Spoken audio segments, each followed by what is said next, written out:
Maestros cantores de Nuremberg es la única comedia de Wagner de la época de la madurez, y es una obra de una gestación muy larga, ¿no? En el sentido de que la primera idea, el primer esbozo de libreto es del año 45, 5 de julio exactamente al 16 de julio. En esos 11 días del año 45, él viaja a tomar las aguas a Marienbad con su primera esposa, Mina Planner, y entonces empieza a escribir, si habláramos de cine diríamos un tratamiento, es decir, una versión del libreto, pero en prosa, y eso sí, montando todas las escenas, los personajes, el orden argumental, pero no realizando la escritura versificada o en estabrén, como en el caso de la tetralogía. Bueno, pues empieza en el 5 de julio y acaba el 16 de julio. Y entonces empieza, que esto es curioso por lo que hoy es el acto segundo, que es la escena entre Hans Sachs y Beckmesser, y claro que desemboca luego en la famosa escena de la pelea del final del segundo acto, que es un alarde contrapuntístico, dicho sea de paso.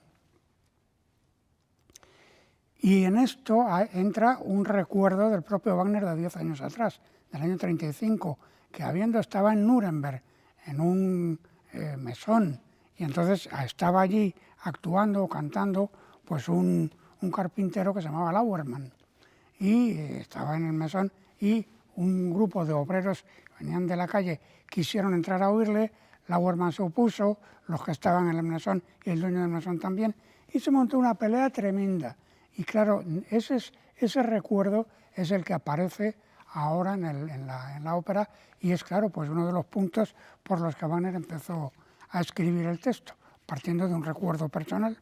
Entonces, el 15 de julio de 1860, ahora tenemos que dar un salto muy grande, el rey Friedrich August III de Sajonia, entonces amnistía a Wagner, y Wagner puede volver a Alemania, salvo, claro, a Sajonia, pero puede volver a tierras alemanas porque estaba exiliado por haber participado en la revolución del año 48. Y entonces ahora puede volver a ciertos territorios alemanes, no a Sajonia, pero a los demás sí.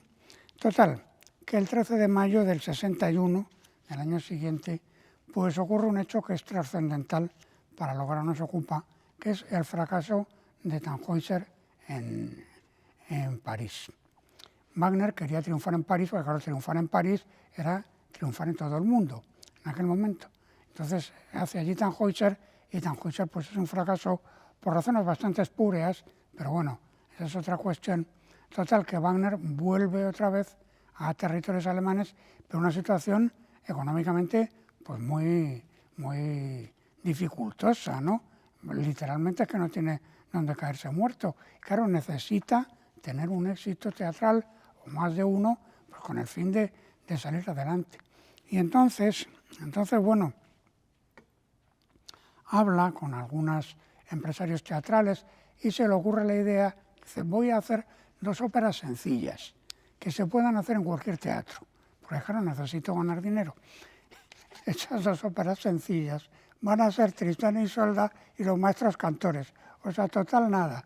La idea de la sencillez de Wagner, pues claro, de la idea que tiene en la cabeza a lo que luego ha hecho, pues va a una distancia considerable.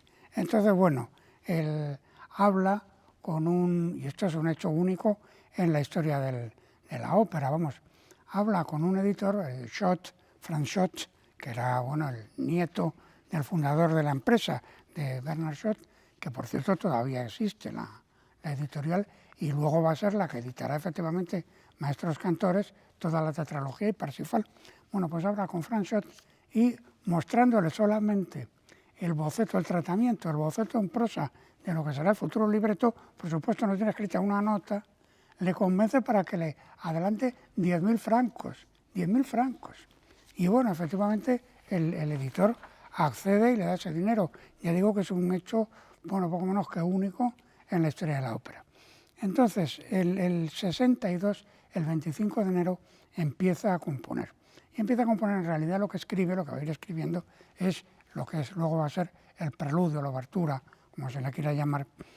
Entonces, el 5 de febrero de ese año, el 62, lee un nuevo texto Schott, que ahora ya el libreto está ya es el libreto realmente, y entre esos otras personas que asisten a la interpretación, porque Wagner leía los libretos dándoles, al parecer, pues una fuerza verdaderamente teatral. Todos los testigos hablan de su extraordinaria capacidad para cambiar la voz con los personajes, etc.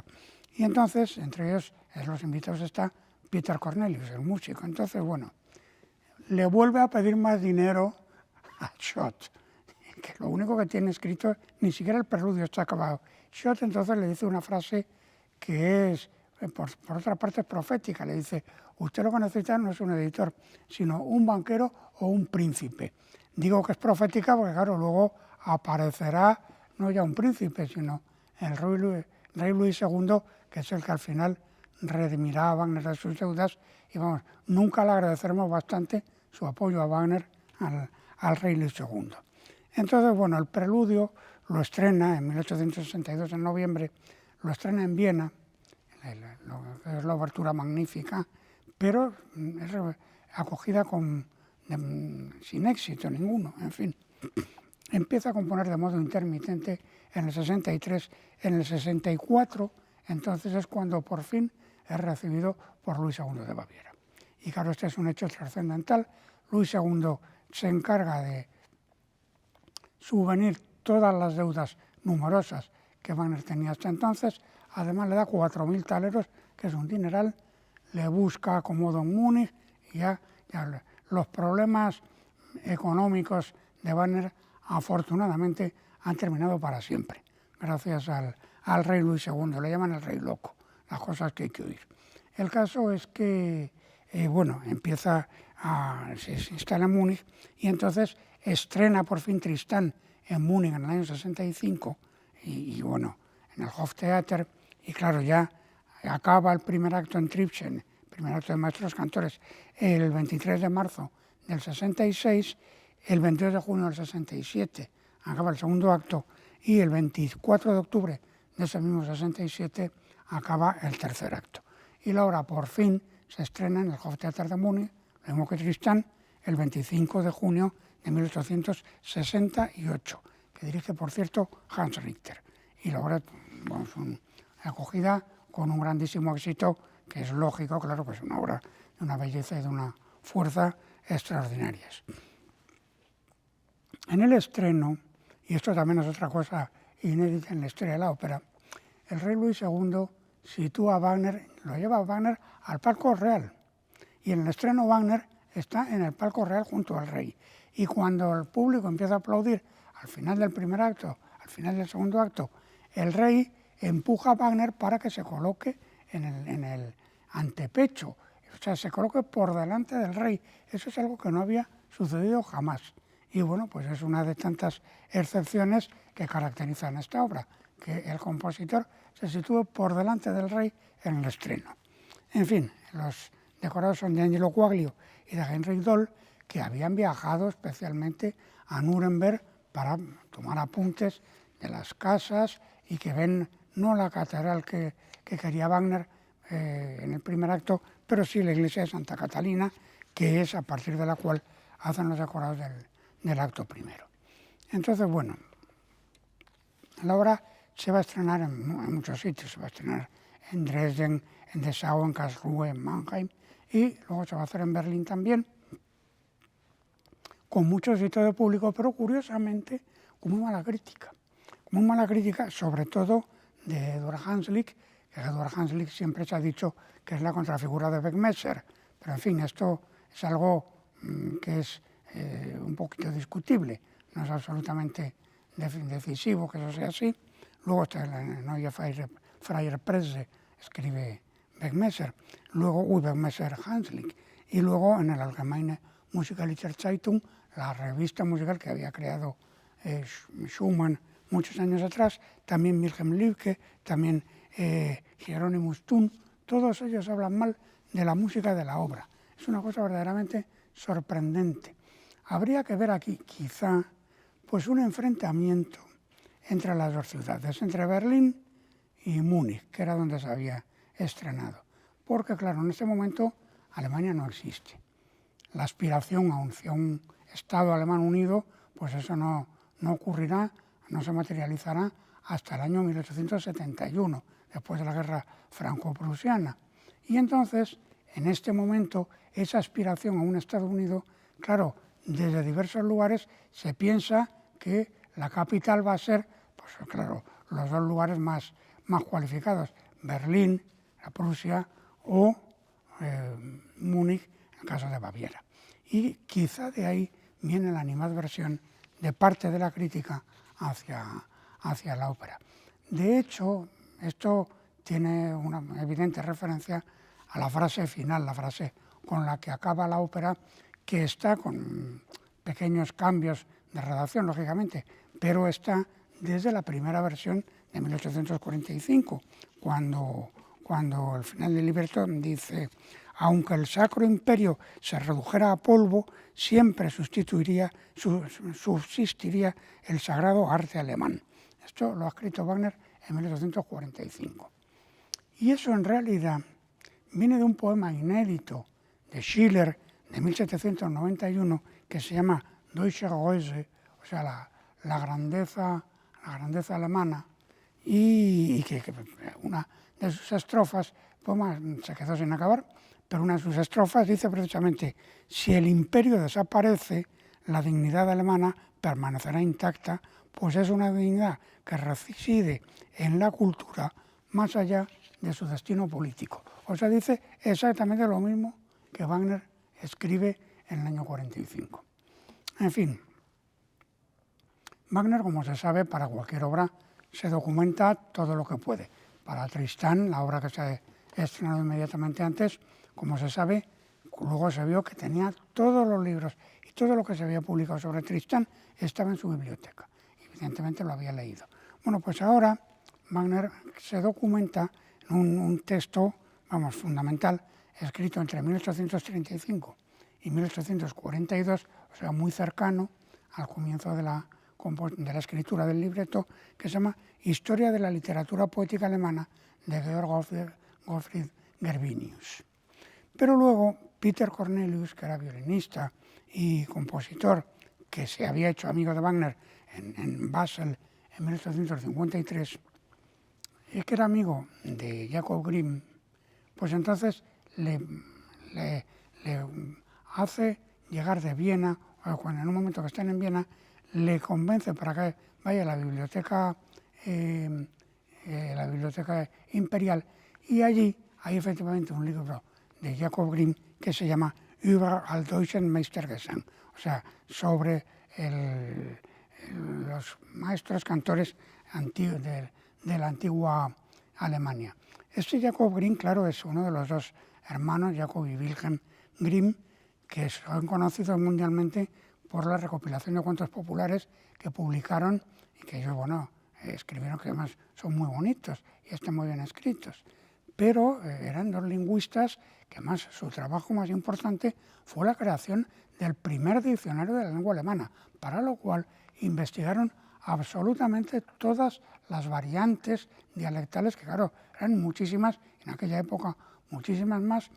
No pudieron llegar más que hasta la letra, creo que G. El diccionario no se ha terminado hasta bien comenzado el siglo XX, pero el trabajo de haber comenzado ese primer diccionario es de los hermanos Grimm, por mucho que les conozcamos como autores de cuentos, pero no, eran dos filólogos, dos lingüistas de la máxima categoría. Entonces,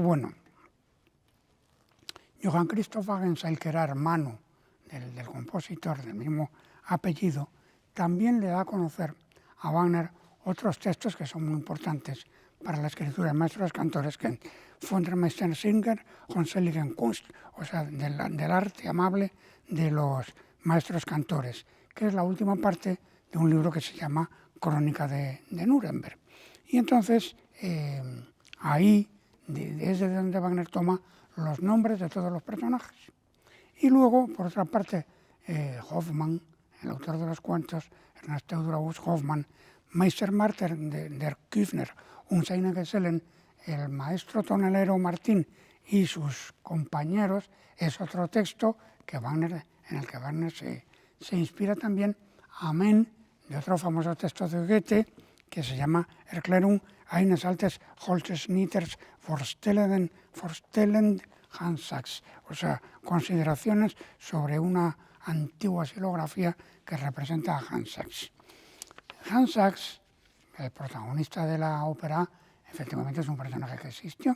Entonces, bueno, este hombre había sido, es un poeta de la Reforma, por otra parte. Nació en 1494 y murió en 1576. Era zapatero, efectivamente, o mejor dicho, hijo de un zapatero, aunque él conocía el oficio. Con 17 años recorrió toda Alemania leyendo sus poemas y montando obras de teatro. En fin, un escritor, una obra copiosísima. Existen varios retratos de él, y en fin. Y ya luego en el 16, en 1516, se establece en Nuremberg y allí ya se quedó hasta el final de su vida. Se casó por primera vez, tuvo 5 hijos, murieron los 5 hijos, murieron la mujer, luego se volvió a casar, en fin. Y bueno, pues es una figura histórica, literariamente legendaria o poco menos, y desde luego prestó un apoyo incondicional a la reforma de Lutero. Es una figura pues, muy importante en Alemania. Entonces, Wagner había abandonado la escritura versificada cuando empezó El oro del Rin, o sea, cuando empezó con esta trilogía. Y lo sustituyó por lo que los alemanes llaman Stabrein, que es lo que nosotros llamamos aliteración, el juego de sonoridades en una misma línea, que claro, crea un ritmo diferente de la versificación, más libre, lo que permite también una musicalización más libre, hacer esa melodía sin final, en la que se ha hablado siempre. Pero, sin embargo, aquí Wagner, que había abandonado, ya digo, la escritura versificada, en Maestros Cantores vuelve otra vez a ella, tratando de imitar pues, el estilo, el tipo de estrofa que utilizaba Hans Sachs y otros poetas de la época, ¿no? Concretamente lo que se ha llamado Knittelverse, llaman los alemanes Knittelstecher. Knittelverse, hay diccionarios, la palabra, que lo llegan a traducir como copla de ciego. Es un poco excesivo, pero es esa idea de estrofas de 4 versos, que normalmente son de 7 sílabas, Wagner los respeta, aunque en algunos momentos en la obra hace 9 sílabas en vez de 7, y que riman por dísticos, los 2 primeros y los 2 segundos, A, B, B, aunque Wagner en algún momento juega a alternar, A, B, en fin, pero normalmente respeta la escritura en Knittelverse, en la forma de verso bueno, que era la característica de Hans Sachs y otros poetas de la época. Entonces, un ejemplo que además está muy bien porque es de tipo metalingüístico, es el momento en que Eva se ofrece a Hans Sachs al principio del acto tercero como hija y esposa, dice. Y él le contesta, le dice, von Tristan und Isolde kenn ich ein traurig Stück, Hans Sachs von Klug und Wolte, ni von Herren Marques Glück. O sea, de Tristán y Isolde sé una historia triste. Hans Sachs no fue prudente, fue prudente y nada quiso de la suerte del rey Marc. O sea, cuando está citando, claro, la obra anterior de Wagner, y justamente ahí la orquesta toca el arranque de Tristán. O sea, es un juego metalingüístico de una gran belleza y de una gran jugosidad expresiva, claro, por parte de Wagner. Claro, habla de Tristán y se oye el comienzo de la ópera anterior, esa ópera sencilla que iba Wagner a hacer para conseguir dinero, ¿no? En fin, Maestros Cantores, claro, si lo comparamos con Tristán, que es la obra anterior, pues es muy interesante porque Maestros Cantores es una obra de un diatonismo, bueno, es absolutamente diatónica. Empieza y acabando mayor, en fin, do mayor, o sea, las teclas blancas del piano. Ya vamos, la apoteosis de lo diatónico. Y Karl Althaus, el gran estudioso de Wagner, lo ha señalado muy bien, diciendo, sin embargo, que en ninguna parte, ni siquiera en Parsifal, dice, es tan artificiosa la música de Wagner como en la aparente simplicidad con que se reviste los maestros cantores. Claro, artificio, la palabra artificio empleada aquí no tiene ningún valor peyorativo, naturalmente. Todo lo contrario, lo que está diciendo es que estamos como una especie de diatonismo de segundo orden, en el sentido de que en muchos momentos pues hay armonías que son complejas, pero que naturalmente la línea exterior, la apariencia exterior de la música, pues es muy diatónica, pero es un diatonismo que si no hubiese existido el cromatismo de Tristán, pues tampoco se hubiera podido llevar adelante. Pero de luego las grandes articulaciones de la obra es que no pueden ser más, no puede ser el diatonismo mayor, porque es que es como una cadencia, o sea, el movimiento es 1, 4, 5, 3, 5, 1, si lo miramos así, principio y final de cada acto. Empieza en do mayor y acaba en fa mayor, en el cuarto grado. El segundo acto empieza en el quinto grado, sol mayor y acaba en el tercero, mi mayor. Y el tercero empieza en sol menor, pero enseguida en el preludio ese bellísimo, pero luego ya pasa a sol mayor y acaba otra vez, claro, lógicamente en do mayor. O sea, es una forma cadencial, pero vamos, perfectamente estructurada. Entonces, sol mayor, luego va a estar asociado sobre todo a Hans Sachs, en su escena esa maravillosa cuando canta la belleza del saúco. Eso está en sol mayor, bueno, en realidad está en re, pero como dominante de sol, porque lo que hay en la clave es un sostenido. Y bueno, el fa mayor, toda la primera parte de Walter von Stolzing está en fa mayor y lo que sucede, hay un momento aquí en el tercer acto, que es el famoso quinteto, que es un momento especial dentro de la obra y dentro de toda la obra de Wagner, que es uno de los episodios de mayor belleza, más conmovedores musicalmente de toda la obra wagneriana, lo que es mucho decir. Ese momento está en una tonalidad que solamente aparece ahí en toda la ópera, porque también es un momento que está completamente al margen de lo que sucede en el resto del texto. Normalmente es todo un texto conversacional, los personajes hablan, dicen, hacen esto, hacen lo otro, pero sin embargo, aquí se quedan los 5 personajes quietos y cantan ese quinteto, bueno, bellísimo, ¿no? Selig vid sonne meiner Glückes, bienaventurado como el brillo del sol, que canta ella la primera. Eso está en la tonalidad más remota de toda la obra, en sol bemol mayor, o sea, a distancia de tritono del do natural con lo que el do con que empieza y acaba la obra. Es un momento absolutamente especial, y es un momento absolutamente especial porque también dramáticamente lo es. Es un instante en que no sucede nada desde el punto de vista teatral ni argumental, salvo que los personajes quietos cantan ese momento. Es algo, vamos, de una belleza sublime y sobre todo sorprendente, ¿no? Porque es algo que no tiene relación, digamos, con el resto del texto. Por lo demás, Eva está asociada más o menos a las tonalidades con bemoles, la bemol, mi bemol, si bemol, y ese quinteto que está en esa tonalidad remotísima de sol bemol mayor, ha sido de alguna manera anticipado por Walter en la escena anterior de ese mismo acto, cuando entra en escena, y entra en escena sobre un acorde de novena, de dominante, precisamente de sol bemol mayor.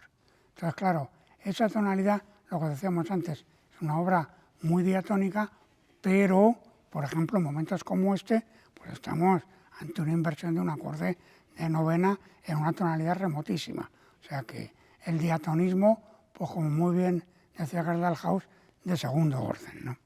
En fin, si Tristán es la obra armónicamente rupturista y cromáticamente que reivindica el cromatismo absoluto, por su parte, Maestros Cantores es justamente lo contrario. La obra diatónica por excelencia y que, bueno, pues una y otra crean pues una dialéctica especial. Sin haber visto, sin haber vivido el cromatismo, el principio del cromatismo absoluto que hay en Tristán, tampoco podríamos valorar Maestros Cantores como lo hacemos. En último extremo, si Tristán es la reivindicación del mundo nuevo completamente, por el contrario, Maestros Cantores es la reivindicación de la tradición. la dialéctica de ambas obras, que además están escritas una inmediatamente detrás de la otra, pues es precisamente esa, la de decirnos que no hay posibilidad de hacer algo nuevo si no se conoce y no se respeta la tradición. A uno se le viene a la cabeza la famosa frase aquella de Eugenio d'Ors, lo que no es tradición es plagio, ¿no? Bueno, pues algo de eso. En apariencia, en apariencia no, los maestros cantores es la obra más contrapuntística de Wagner. Ya en el preludio escuchamos ahí varios estratos melódicos coexistiendo, pero no son simplemente contrapuntos, sino que son otros temas que a lo largo de la obra luego van a reclamar su personalidad. Es una obra muy contrapuntística, pero esos contrapuntos además tienen un valor temático, porque a diferencia de lo que pasa, por ejemplo, en la tetralogía, en que los temas son muy breves y, se van modificando, se van desarrollando, se van elaborando, aquí, por lo contrario, los grandes temas de la obra, los que están básicamente los más importantes en el preludio, son temas melódicos muy consistentes, largos, son verdaderas melodías, no temas, no figuras temáticas breves, sino verdaderas melodías con su personalidad, que atraviesan todo el texto y que van tomando su protagonismo según en qué escenas y según en qué momentos, ¿no? Entonces, el homenaje ese al contrapunto, lo habíamos dicho al principio, está en el final del acto segundo. La pelea, la famosa pelea de Nuremberg, esa pelea está escrita en algún momento a 16 voces. Es un verdadero disparate, pero 16 voces que Wagner respeta la imitación al quinto grado contra sujeto obligado. O sea, es una cosa, un extremo ya de valoración o de fascinación por el contrapunto que en ninguna parte habrá alcanzado la dimensión y la expresividad que alcanza aquí.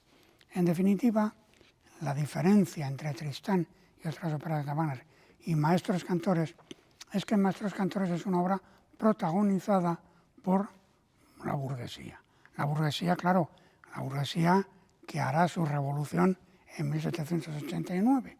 Porque claro, estos maestros cantores, de los que hablaban los diversos libros, pues son artesanos, comerciantes, que se reunían en días señalados y presentaban sus canciones, su música, sus poemas, en fin, eran, la naciente burguesía que todavía, claro, no ha alcanzado, no ha llegado a tomar el poder como sucederá en 1789, ¿no? Y claro, esa es la diferencia fundamental con Tristán o con el Anillo. De ahí que la escritura sea tan diatónica y sobre todo la apariencia de la obra pues sea tan, podríamos decir, tan académica, que no lo es, claro. En fin, por concluir, le podríamos dar la palabra a un gran entusiasta de Wagner, que era nada menos que Amadeu Vives, el autor de esa joya que es Doña Francisquita. Bueno, pues hablando de Wagner, en un texto dice muchas más cosas, pero este es el comienzo. Dice lo siguiente: hay unas cuantas obras musicales entre las que la crítica debiera enmudecer, y una de ellas es Maestros Cantores. No produce el estupor de la mise en si menor de Bach, no llega a la maravillosa espiritualidad lírica y formal de algunas obras de Mozart, pero su contenido poético es tan grande y jugoso, su perfección es tanta, la emoción que produce es tan intensa, rebosa tanta alegría y entusiasmo, que al concluir la representación nos hallamos poseídos por aquel estado dinámico descrito por Nietzsche, que es todo ritmo y música, borrachera, exaltación y danza.